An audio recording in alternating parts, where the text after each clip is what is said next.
Hello and welcome back to Inquiry XX121. Per usual, I will be your host, Bryce. Today's video is going to be a review of the book The Cold Forge by Alex White. This is about 5 years old at this point, so not super new, but not super old either. And I'll go over the cons of the book first and then the pros. There aren't many cons, spoiler alert. My really big issue with this book is the way the characters are introduced. They all seemed cookie cutter or one-dimensional. They all had a trope, for example, the typical corporate sleazeball. So they could have been better introduced. About 2 chapters into this, I was very concerned about this book. I did not think I was going to enjoy it. And then it turned around by chapter 3. And from there was a lot of character development. The characters all made sense. Their motives made sense. They acted on their motives. And nothing felt forced after that. So I would have rated this higher. But the intro really had me worried. And I think that would turn some people off to this book if they just picked it up and started reading it. So that's my only concern. The book is very well written.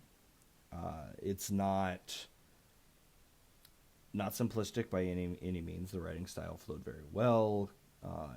It was very well written for the target audience, I believe.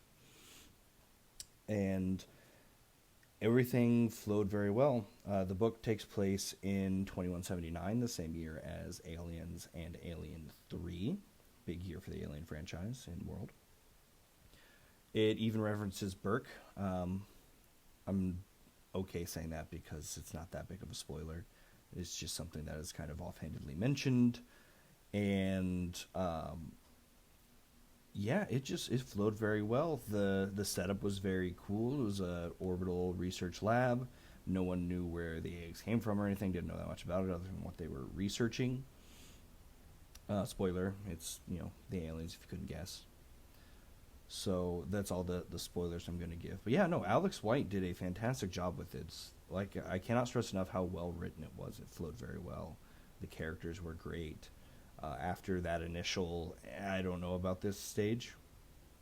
And overall, especially like Blue Marsalis had a lot of character development. And in particular, I think the most character development was with the corporate suit, if you will.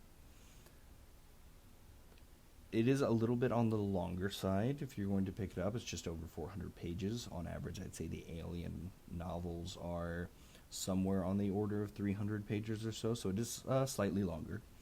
So expect it to be a little bit longer read. It's not something you just read in an afternoon. It'll take, a couple afternoons. So, but yeah, like I said, it sets up a lot of really cool things. I am a big fan of this book. It's one of my favorite Alien novels. Not my favorite, but definitely top 10. So it's definitely up there. Overall, I would give this an 8.5 out of 10.